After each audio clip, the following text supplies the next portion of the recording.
Contre l'immigration qui vient pour imposer sa culture, pour imposer sa religion et ses manières de faire dans un pays qui a déjà les siennes, tout simplement. Monsieur Tanguy David, vos réactions, vos comportements sont nuls. Je vais vous dire pourquoi. L'Afrique se déverse en France, c'est un grand problème. Toi, tu es quoi? Ton teint là, c'est quoi? Tu es africain. Nous avons besoin de contrer cette invasion immigratoire. Rentre chez toi. Tu n'es pas chez toi. Tu es un immigré. Comme tous ceux dont tu citais. J'arrive. Mais je n'ai pas un problème avec les Arabes comme d'autres le disent.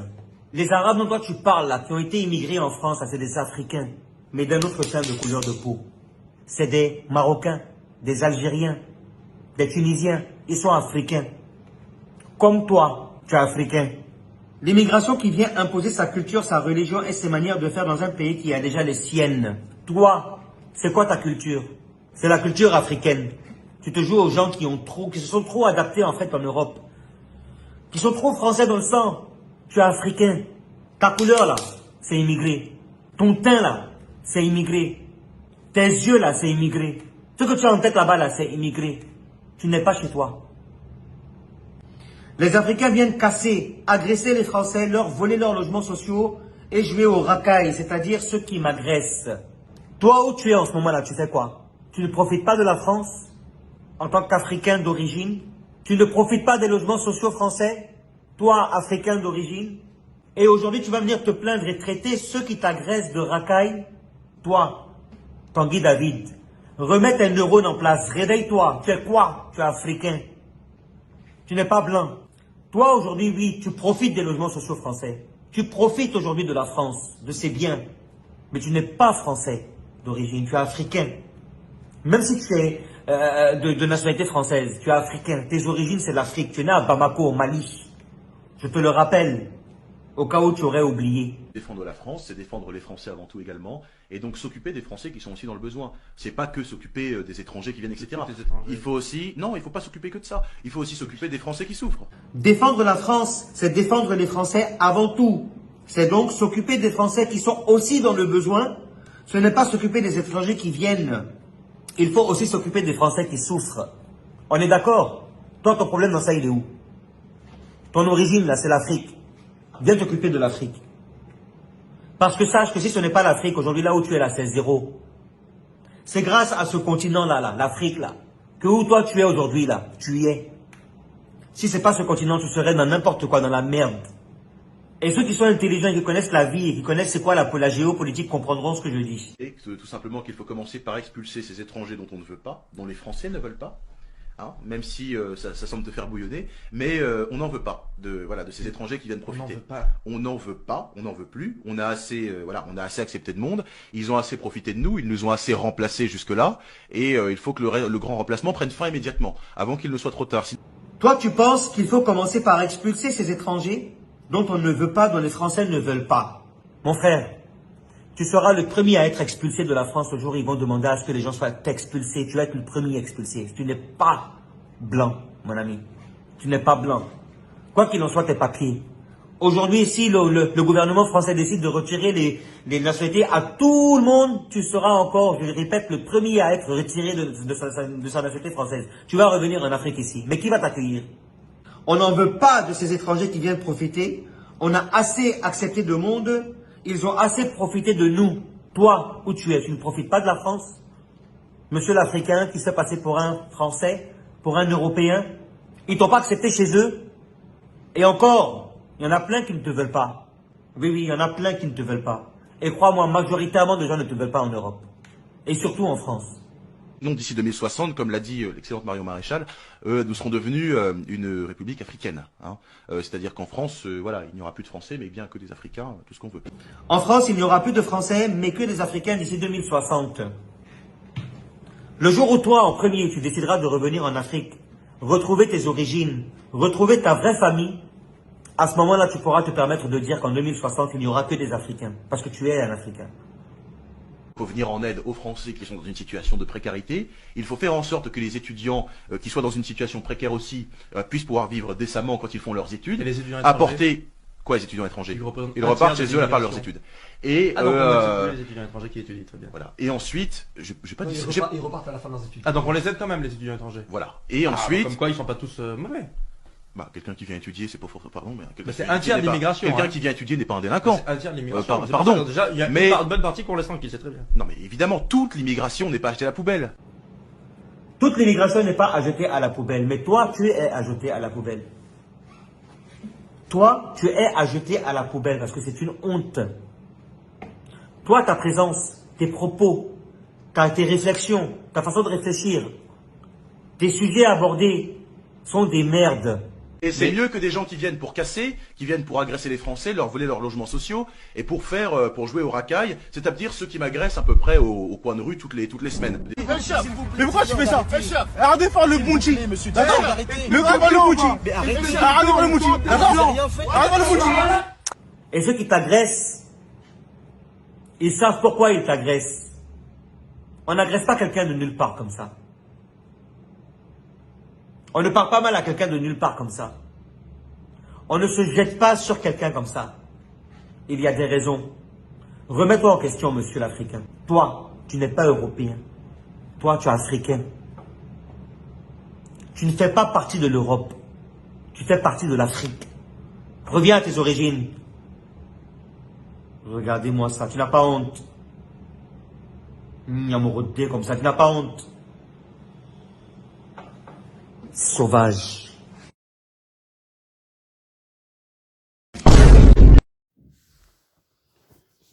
Bandeko balingami. Bonjour pe bonsoir selon ROE ya kokota bikokuta bino. Vraiment bandeko ezali kopesa pasi. Ezali kopesa pe pasi pe mawa na lolenge ya babiloko oyo. Bandeko munoko na ngai kaka mutu ezali koloba.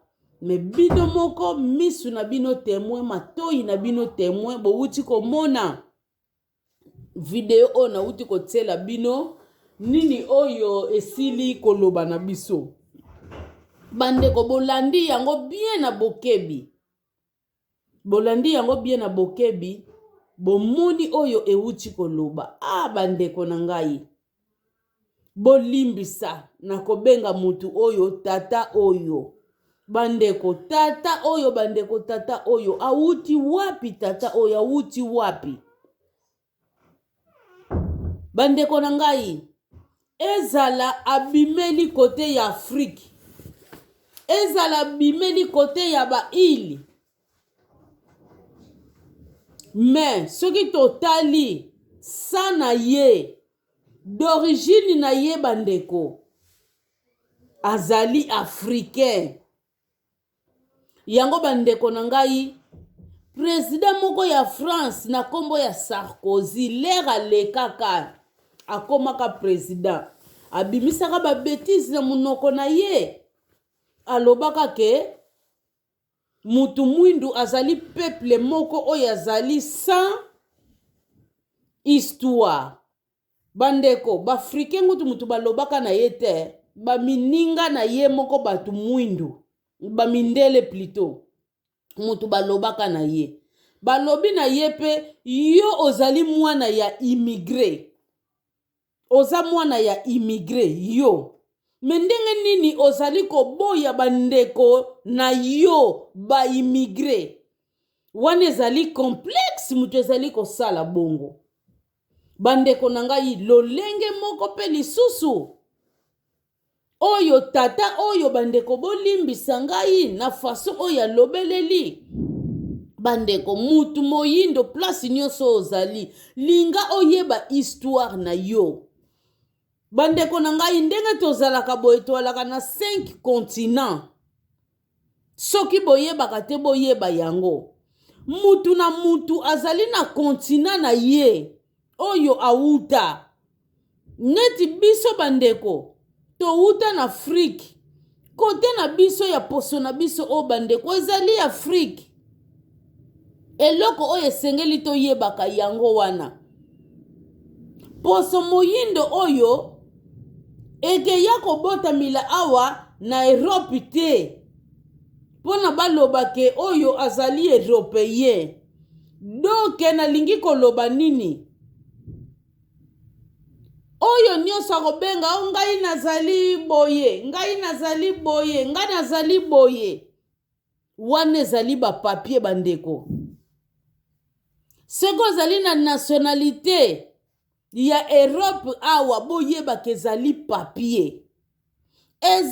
papier bandeko na ngai soki bazali kosala mabe na batu moyindo bakomona nationalité na yo wana après deja bakosala yo mabe ezali papier memi babiso oyo bandeko lere tobandaka kokende koprete serment ministre wana abandaki koloba ngo alobi bandeko bobosanisa bana na bino lolenge na bino te ezali très important topesi bino yango pona bokontribue na mboka oyo bolingi kovanda me bobosana te place oyo bouta ezali très important bandeko na munoko ya ministre wana bongo biso moko sikoyo bandeko batu mwindu tozali kobosana vraiment pa itouta bandeko botala tata oyo babiloko oyo ye abimisi na munoko na ye vraiment epesi pasi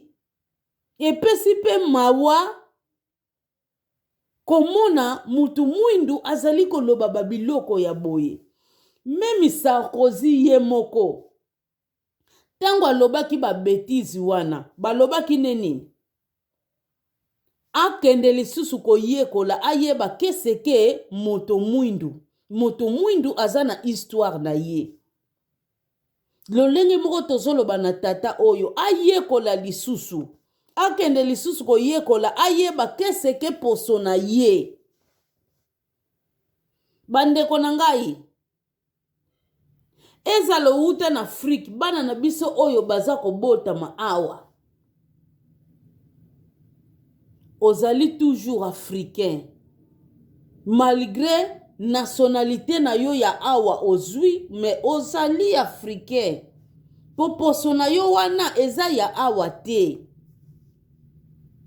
bandeko moto moyindo oyo akoma partout même ba noir américain oyo babotama de génération à génération babosana bapai oyo bawuta me bomonaka ndenge bamaltretaka bango kuna ndenge bazali koboma bango kuna bomonaka nyonso wana pour vous montrer quoi ezali kote na bango te eza kote na bango te bandeko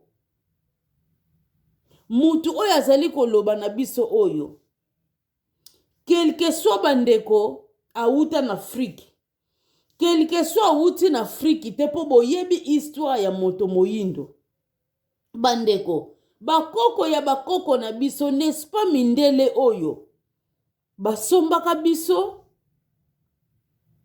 yango wana ezalaka malamu mingi kontretenir baplace wana me biso lelo oyo na bamboka na biso ti na bangola wana ba Congo wana Congo Kinshasa Congo Brazzaville na ndimi te bazalaka lisusu na ba place wana oyo bango ba traité na rien mais na landa reportage wana na Sénégal bandeko Sénégal a traité na place wana oyo babandaki kokofre tango bamemi bango baye na bango wana a partir ya wana nde babandaka kozwa bateau tina ba Mali wana a partir ya kuna bandeko babandaka kozwa bateau wana sikoyo yango ne bandaki kokotisa bango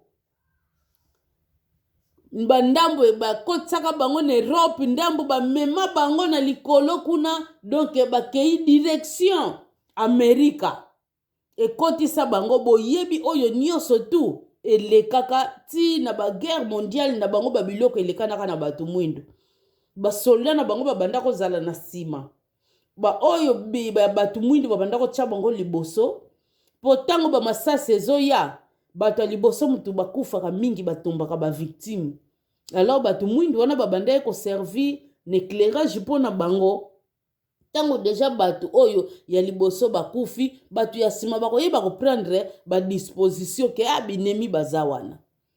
Et puis les mêmes batu mwindu wana bandeko ba servaka na banzela ba chantier ba nini. Donc na banzela na bango oyo ya ba train. Batu mwindu mutu basalango, raison pour laquelle to monaka na France bekolo wana mususu po biso Mobutu azalaka nini, azalaka lolendo trop. Tango babandaka ko senga ye moko ba aide abandaki koboya na batu na biso po na lolendo. Me ba president na mususu babandaka pesa batu na bango, okomona yango na tondana kuna po na nini, ezalaki bongo po na bayebi o basalaka na batu mwindu. Yango na babandaki kopesa main d'œuvre wana na batu mwindu. Nalanda reportage mususu l'air bazaka ko maltraiter batu mwindu, bana ya batu wana bana batelema baloba non biso ba papa na biso basala boy awa bakoko na biso basala boy awa. Toza na droit na terre oyo, parce que biso pe to mona pas to perda batu cher awa, toza na droit.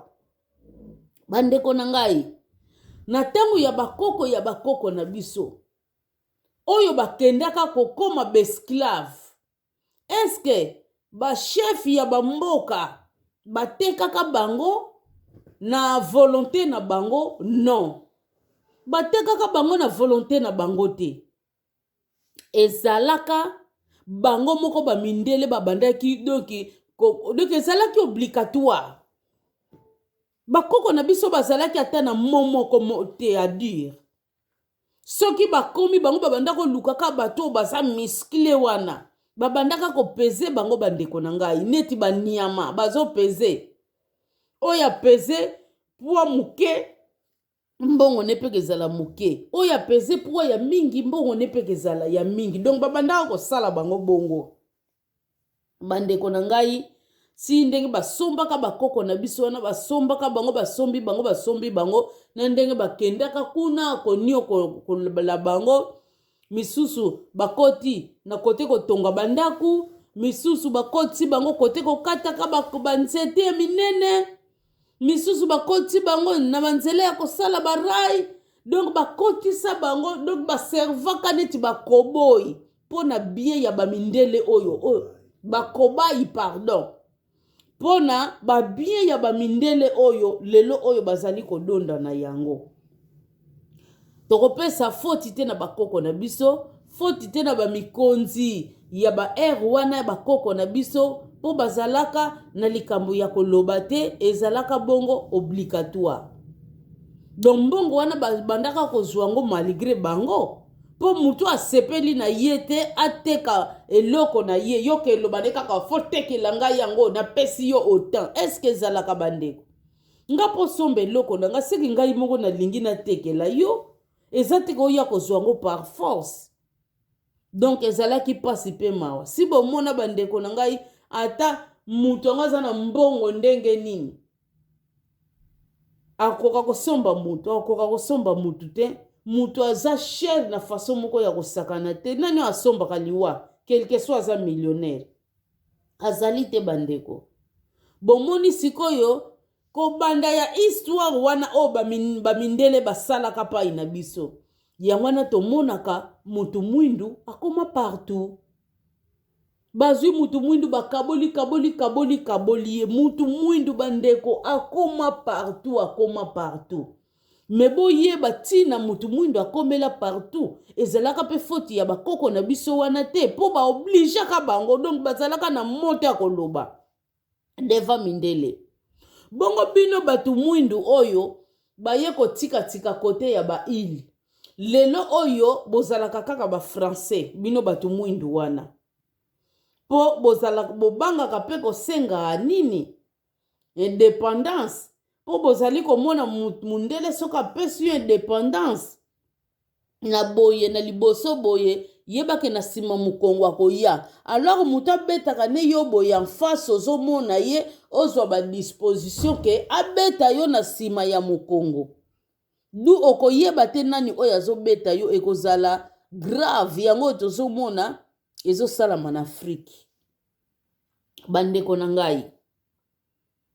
Alors batu wana bazaza na ba île o soki ba Guadeloupe wana ba misusu soki o ba Martinique soki ba nani batu mwindu wana bandeko na nga batu mwindu ngai ekamusaka ngo yebi oyo balingaka biso baafrikain baza moke la plupart balingi baafrikain te balingaka baafrikain te soki tokei lisusu kuna na Amerike batu mwindu wana yebi balingaka baafrikain te mosi lonta bango baza baafrikain me balingi baafrikain te bandeko na ngai batu wana soki balingi bayeba bamboka oyo bauta bakoyeba ngo a partir ya bakombo na bango a partir ya bakombo na bango bakoyeba place oyo bauta bandeko mboka oyo elobaka portugais ezali Angola a partir ya kombo na bango wana babengaka akoyeba kenga na uta na Angola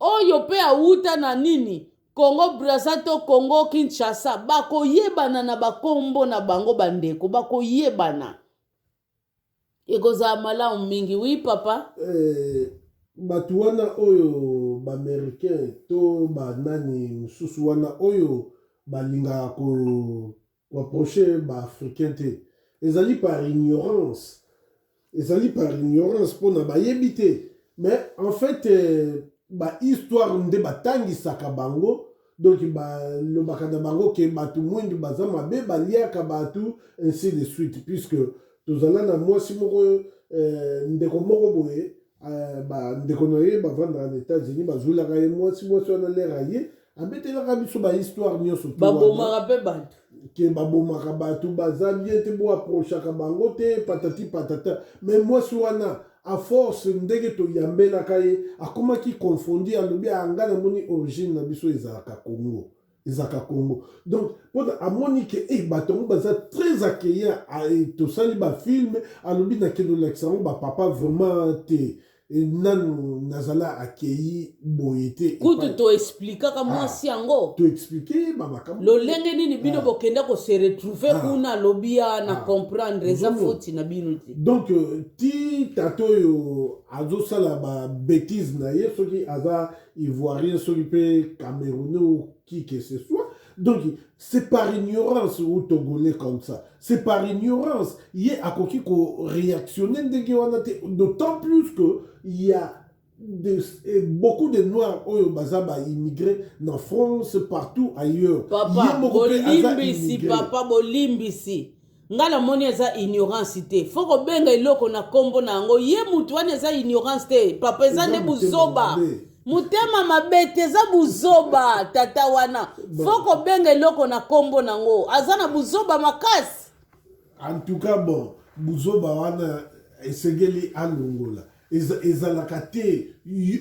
Est-ce que France au départ ezalaka ya batu mwindu te quel que soit ba attribuer nationalité foko yeba origine na yo puisque les bapesi ba nationalité ndenge utaki koloba ministre alobaka alobi bobosa na ba origine na binoté et puis lelo oyo prenons un exemple que neti biso toza na Irlande azobeta to na une plutôt des équipes ya Afrique to bon toujours exemple concret neti Congo.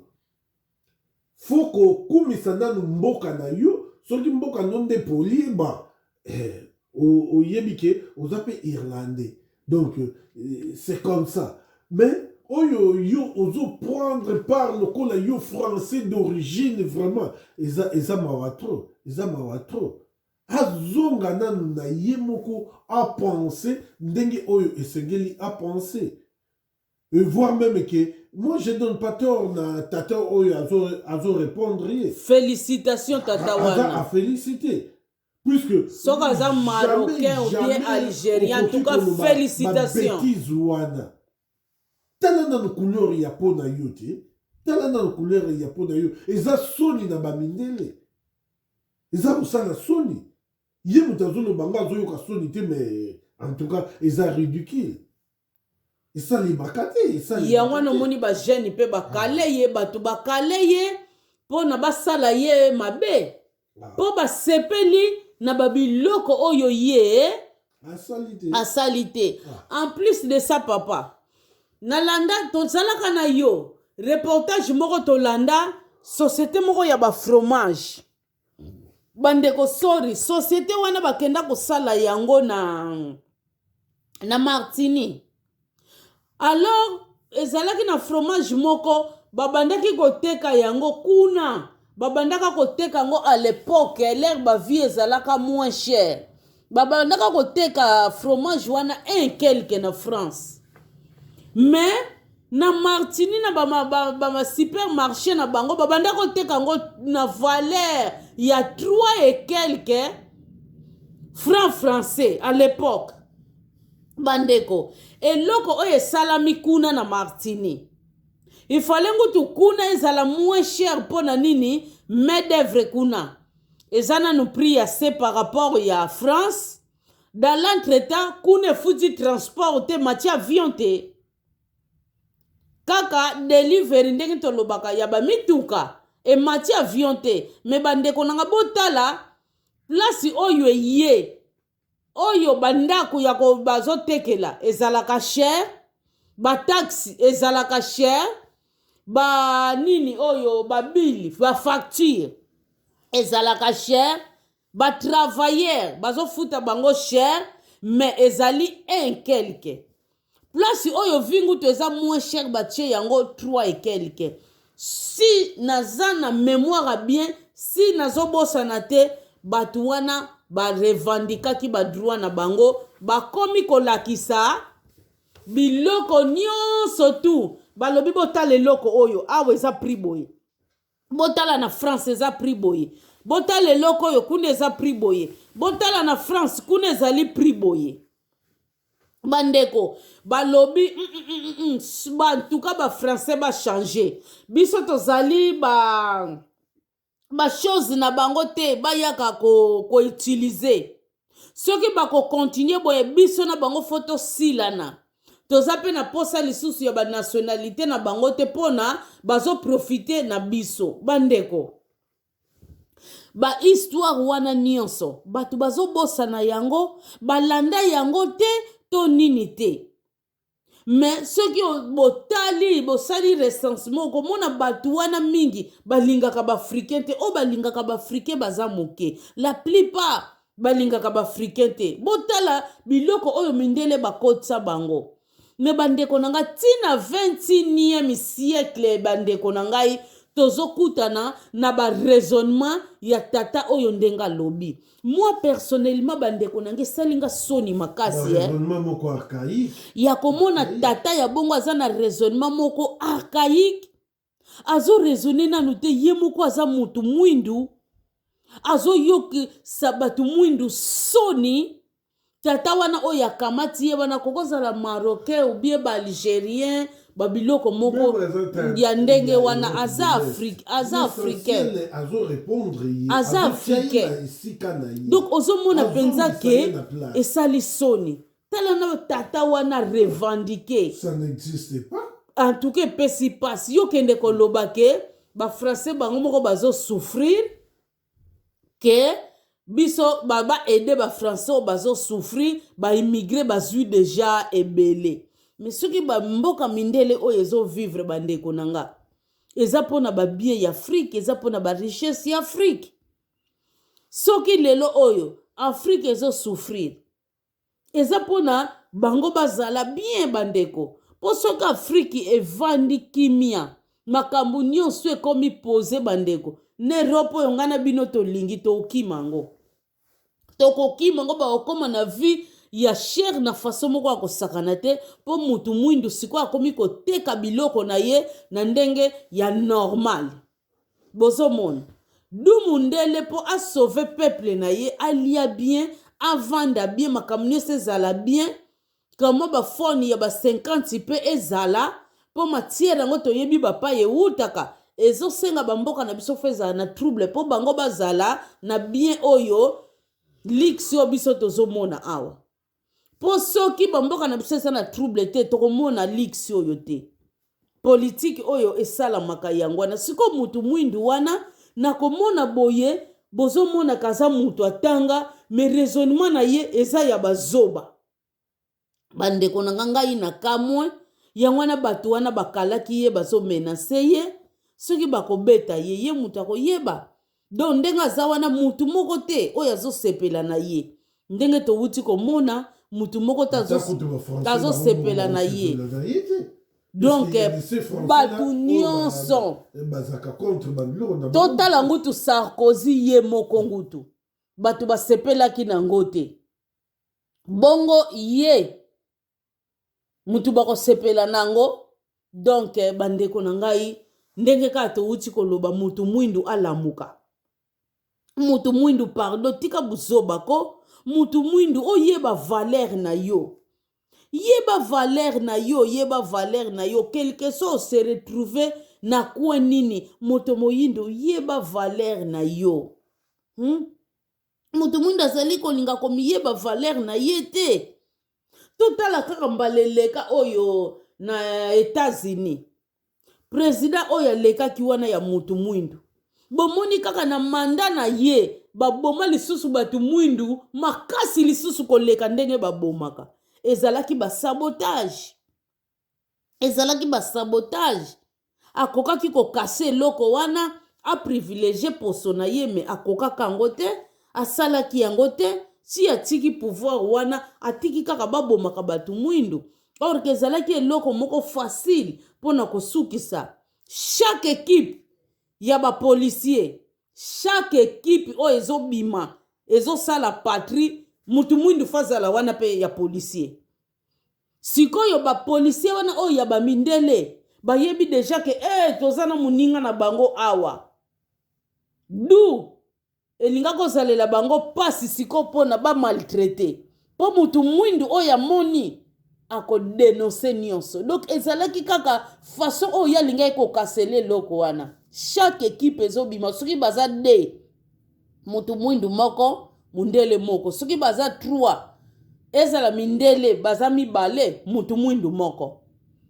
bandeko criminalité wana oyo bapolisier kuna basalaka balinga ekosuka po mutu aza wana pembeni wana ya bango meloko wana etikala kosalama te ti atiki ti lelo oyo tozomona ndenge bazoboma kaka ndenge bawutaki koboma un congolais kuna bomoni babiloko yango bandeko na ngai mpona nini toza komiyeba bavaleur na biso te yango wana mundele azokomaka na niveau asakanelaka biso mpo biso moko mutu tozofungola baporte na biso bandeko tomiyeba bandeko na ngai kue oyo bozaleli towuti kobeta histoire oyo elakisi ntina nini bino bokomaka na bakue wana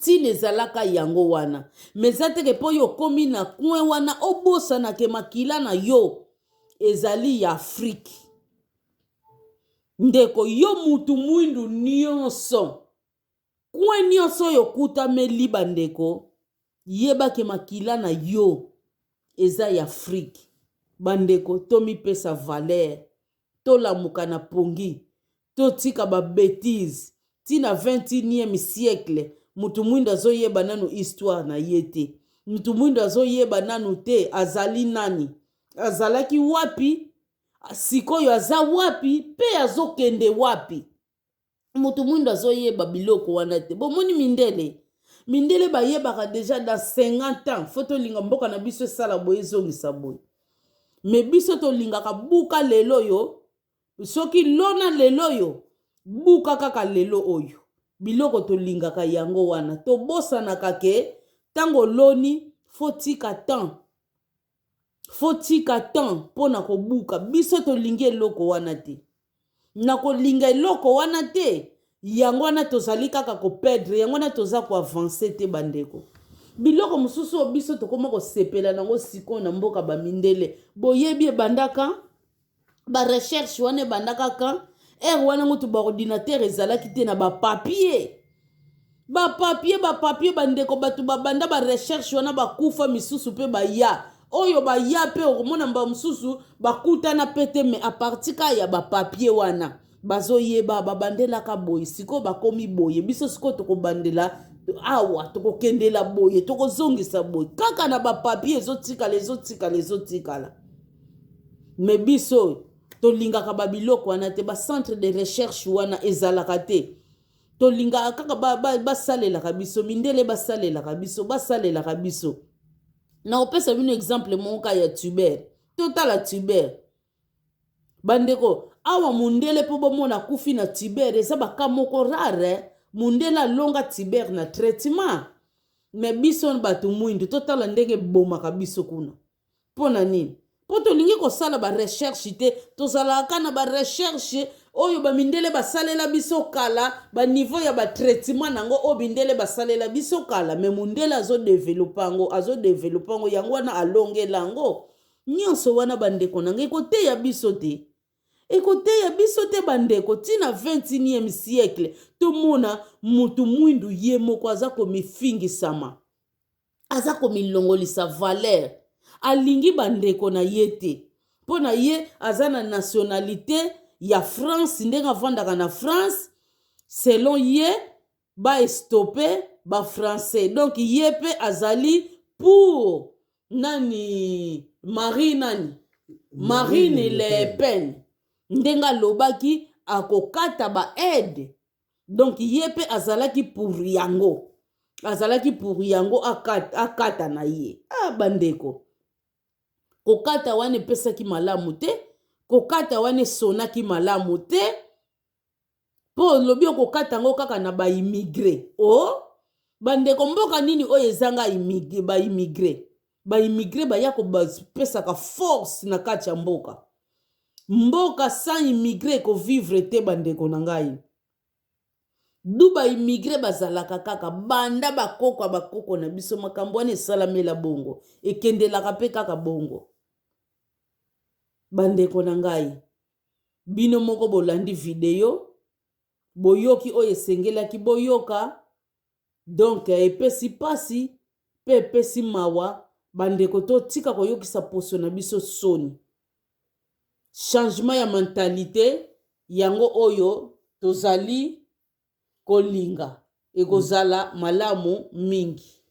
donc ezaka question moko ya décision quoi pona biso bato mwindu mpona tomeka kochange mpona tomeka kotika buzobo lieke tomikotisaka na buzobo esengeli tomikotisa te normalement moto mwindu envers bato na yo okoki kozala na buzoba te vraiment ekozala esengo mingi vraiment tobongwana mpona genre na biso soki totali biso toza bato ya bagenre wana te ya koboya baposo ya na biso ya kosala babiloko moko ezanga ntina non ezalaka te vraiment esengo ekozala mingi vraiment prochainement toyoka kutu ke bato bazorevendikaka pai oyo bazolobela mabe soki mindele bazorevendike pai bazolobela bato mwindu mabe mais pourquoi pas biso moko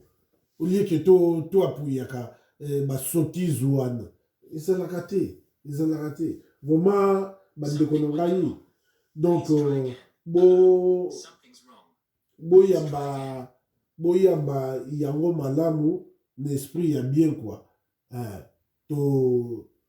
tobetisi moto libaku te me tolobi oyo esengeli toloba po te tomoni eloko moko ya mabe oyo elingi kokota kati na biso.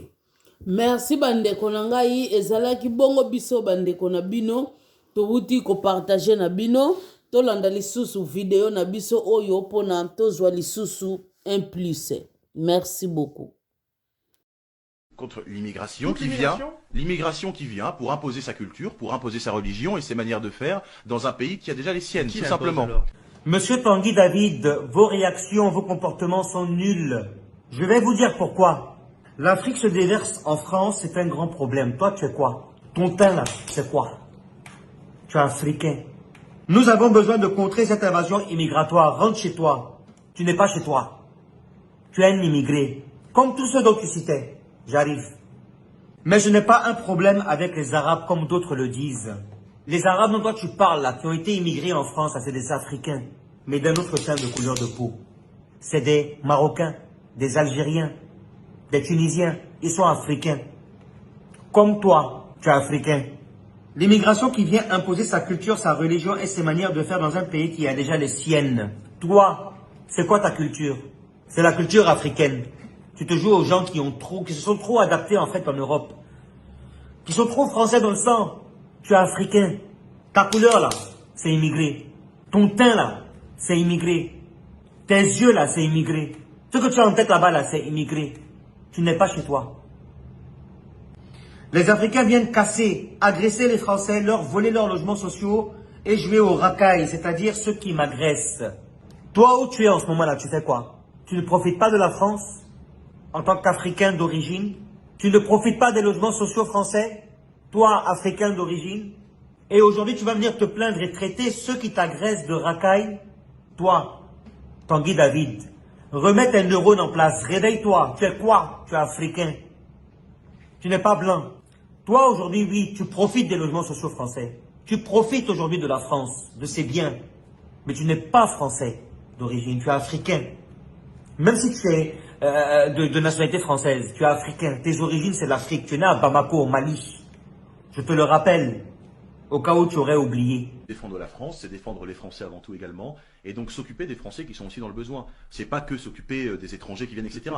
Il faut aussi, non, il faut pas s'occuper que de ça. Il faut aussi s'occuper des Français qui souffrent. Défendre la France, c'est défendre les Français avant tout. C'est donc s'occuper des Français qui sont aussi dans le besoin. Ce n'est pas s'occuper des étrangers qui viennent. Il faut aussi s'occuper des Français qui souffrent. On est d'accord? Toi, ton problème dans ça, il est où? Ton origine, là, c'est l'Afrique. Viens t'occuper de l'Afrique. Parce que sache que si ce n'est pas l'Afrique, aujourd'hui, là où tu es là, c'est zéro. C'est grâce à ce continent-là, l'Afrique, là, que où toi tu es aujourd'hui, là, tu y es. Si c'est pas ce continent, tu serais dans n'importe quoi, dans la merde. Et ceux qui sont intelligents et qui connaissent la vie et qui connaissent c'est quoi la géopolitique comprendront ce que je dis. Et tout simplement qu'il faut commencer par expulser ces étrangers dont on ne veut pas, dont les Français ne veulent pas. Hein, même si ça semble te faire bouillonner, mais on n'en veut pas de ces étrangers qui viennent profiter. On n'en veut pas, on n'en veut plus. On a assez, on a assez accepté de monde. Ils ont assez profité de nous, ils nous ont assez remplacés jusque là, et il faut que le grand remplacement prenne fin immédiatement, avant qu'il ne soit trop tard. Toi, tu penses qu'il faut commencer par expulser ces étrangers dont on ne veut pas, dont les Français ne veulent pas? Mon frère, tu seras le premier à être expulsé de la France le jour où ils vont demander à ce que les gens soient expulsés. Tu vas être le premier expulsé. Tu n'es pas blanc, mon ami. Tu n'es pas blanc. Quoi qu'il en soit, tes papiers. Aujourd'hui, si le gouvernement français décide de retirer les nationalités à tout le monde, tu seras encore, je le répète, le premier à être retiré de sa nationalité française. Tu vas revenir en Afrique ici. Mais qui va t'accueillir? On n'en veut pas de ces étrangers qui viennent profiter. On a assez accepté de monde. Ils ont assez profité de nous. Toi, où tu es, tu ne profites pas de la France? Monsieur l'Africain qui se fait passer pour un Français, pour un Européen, ils t'ont pas accepté chez eux. Et encore, il y en a plein qui ne te veulent pas. Oui, il y en a plein qui ne te veulent pas. Et crois-moi, majoritairement de gens ne te veulent pas en Europe. Et surtout en France. Non, d'ici 2060, comme l'a dit l'excellente Marion Maréchal, nous serons devenus une république africaine. Hein. C'est-à-dire qu'en France, il n'y aura plus de Français, mais bien que des Africains, tout ce qu'on veut. En France, il n'y aura plus de Français, mais que des Africains d'ici 2060. Le jour où toi, en premier, tu décideras de revenir en Afrique, retrouver tes origines, retrouver ta vraie famille, à ce moment-là, tu pourras te permettre de dire qu'en 2060, il n'y aura que des Africains, parce que tu es un Africain. Il faut venir en aide aux Français qui sont dans une situation de précarité. Il faut faire en sorte que les étudiants qui soient dans une situation précaire aussi puissent pouvoir vivre décemment quand ils font leurs études. Et les étudiants apporter quoi, les étudiants étrangers? Ils repartent chez eux à la part de leurs études. Et donc les étudiants étrangers qui étudient très bien. Voilà. Et ensuite, je pas dit. Ils repartent à la fin de leurs études. Ah donc on les aide quand même les étudiants étrangers. Voilà. Et ensuite. Comme quoi ils sont pas tous mauvais. Bah, quelqu'un qui vient étudier, c'est pas fort, pardon, mais c'est un tiers de l'immigration. Quelqu'un qui vient étudier n'est pas un délinquant. Un tiers de l'immigration. Pardon. Déjà, il y a une bonne partie qu'on laisse tranquille, c'est très bien. Non, mais évidemment, toute l'immigration n'est pas achetée à la poubelle. Toute l'immigration n'est pas à jeter à la poubelle, mais toi, tu es à jeter à la poubelle. Toi, tu es à jeter à la poubelle parce que c'est une honte. Toi, ta présence, tes propos, tes réflexions, ta façon de réfléchir, tes sujets abordés sont des merdes. Et c'est mieux que des gens qui viennent pour casser, qui viennent pour agresser les Français, leur voler leurs logements sociaux, et pour jouer au racaille, c'est-à-dire ceux qui m'agressent à peu près au coin de rue toutes les semaines. Mais pourquoi tu fais ça? Arrêtez de faire le bounty. D'accord? Arrêtez de faire le bounty. Arrêtez de faire le bounty. D'accord? Arrêtez de faire le bounty. Et ceux qui t'agressent, ils savent pourquoi ils t'agressent. On n'agresse pas quelqu'un de nulle part comme ça. On ne parle pas mal à quelqu'un de nulle part comme ça. On ne se jette pas sur quelqu'un comme ça. Il y a des raisons. Remets-toi en question, monsieur l'Africain. Toi, tu n'es pas européen. Toi, tu es africain. Tu ne fais pas partie de l'Europe. Tu fais partie de l'Afrique. Reviens à tes origines. Regardez-moi ça. Tu n'as pas honte. Amoureux comme ça. Tu n'as pas honte. Sauvage.